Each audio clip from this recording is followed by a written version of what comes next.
Bonjour, je m'appelle Philippe Krief, je suis en train de fonder une entreprise d'informatique en Ukraine, mais j'ai été correspondant local de presse, j'ai fait beaucoup de métiers différents. J'ai été testeur de machines expérimentales dans un centre de recherche et développement en France pour une entreprise multinationale. J'ai fait du code pour mobile, pour ordinateur et pour le web. Donc je suis informaticien assez généraliste. J'ai aussi monté mon propre PC, ce genre de choses. Bref. Euh, Maintenant, je fais du serveur en plus. Donc, j'ai une entreprise pour créer des sites internet. Je ne suis pas quelqu'un lié à un réseau d'information, je ne suis pas quelqu'un lié à un groupe politique. J'ai été fondateur d'un mouvement politique en France indépendant qui s'appelait le Parti d'extrême centre. J'ai été candidat aux législatives avec ce parti. J'ai fait parfois des alliances politiques locales avec des groupes qui sur l'anticorruption justement. Donc je ne vais pas forcément aller dans le sens d'un État ou dans le sens d'un complot ou qu'importe. Je suis plus intéressé par ce qui se passe réellement. Je suis bilingue français-anglais parce que mes parents sont américains, mais je suis né en France. Et je voulais faire une petite vidéo pour expliquer comment savoir si une information c'est du complotisme de base et que c'est des conneries ou si c'est basé sur quelque chose de réel. Donc j'ai tapé 5G Dangerous to Humans. La 5G est-elle dangereuse pour les humains? Le premier lien, d'habitude, je tape pas dessus parce que, enfin, je clique pas dessus parce que c'est souvent une publicité. Il y a marqué ad ou placé ou placement, enfin, ça dépend de la langue. Donc ici, j'ai cliqué dessus. Ça m'a amené sur Interesting Engineering. Je me suis renseigné un petit peu, c'est un site de technologie et un site technique. Donc, par exemple, ils vont expliquer comment faire son propre quadcopter, son propre drone et faire utiliser une imprimante 3D pour créer un kart en Lego, par exemple. Donc ils ne sont pas politiques, ils ne sont pas médiatiques, ils sont techniques. La 5G est-elle dangereuse pour les humains? Donc, euh, il y a beaucoup de scientifiques qui soutiennent la 5G, donc ils expliquent pourquoi ça existe, ce que ça va faire, etc., les fréquences, la latence. Ok, d'accord.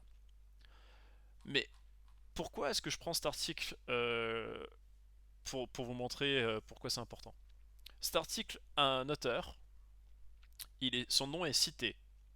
Le nom de l'entreprise pour laquelle il travaille est là. Son nom est là, la date est ici. Ça c'est du journalisme, c'est du professionnel. Beaucoup de journaux ne le font plus parce que c'est des centres de propagande et pas des journaux. Donc s'il n'y a pas l'auteur et son nom, son vrai nom, c'est du faux de base. S'il y a marqué le nom de la société, ben je vais vous montrer après. Un fake. Donc on descend, là, 5G, là. Oui, il y a des gens qui ont peur de la 5G parce qu'il y a eu cet article sur la mort des oiseaux. Hop, des centaines d'oiseaux sont morts, là. Captain Planet. Article par Captain Planet. Donc je n'ai pas le nom et le nom de famille de la personne. C'est un site de propagande probablement écologiste ou les Verts, dans le pays où ils sont. Cet article il date de novembre 26 2018. Il y a des photos qui ne me montrent pas du tout où ça se trouve, bref. Ils disent des choses bizarres sur les canards, ils se foutent la tête sur l'eau pour éviter de se faire irradier. J'ai lu cet article tout à l'heure. Donc ça c'est un exemple de mauvais article. Donc voilà, un article qui dit que c'est faux. C'est un site d'information assez important en Inde. Donc, et eux, vu qu'ils n'ont pas appris le journalisme et qu'ils ont commencé à travailler à l'arrache, ils mettent le nom de leur boîte et première publication le 10 décembre 2018. Ok, ils vont dire que ils ont vu que c'était faux parce qu'ils ont contacté Dutch News.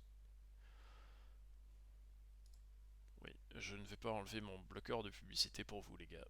Euh, donc ils sont allés vérifier avec une entreprise, enfin un journal local qui leur a dit que c'est toujours en train d'être investigué et que euh, a priori les oiseaux auraient été empoisonnés et ça n'a rien à voir avec la tour 5G. Donc on revient sur l'article de base qui nous a renvoyé sur tout ça. Et donc ce qui est intéressant, c'est que les vrais articles, donc les articles écrits par des personnes un peu futées, ils donnent des liens. Je vais vous mettre le lien de celui-ci sous la vidéo. Ils mettent des liens. Tac. Montre qu'il y a des possibles problèmes avec l'irradiation électromagnétique, etc.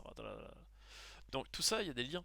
Et en fait, si on fait vraiment une recherche poussée, on va voir que la 5G, c'est pas dangereux pour l'homme parce que c'est pas de l'irradiation ionisée.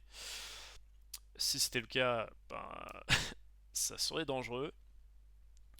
Les seules irradiations ou rayons, pardon, les seuls rayonnements dangereux qui ne sont pas ionisés sont les rayonnements micro-ondes qui sont qui sont tournés de façon exprès pour faire bouillir l'eau et cuire les choses. Bref, donc 5G c'est pas dangereux, mais si vous faites de la recherche, regardez si vous avez le nom de celui qui a écrit l'article, la date, et puis des liens vers d'autres choses qui sont en accord ou non avec les idées de celui qui publie. Voilà, je voulais juste dire ça.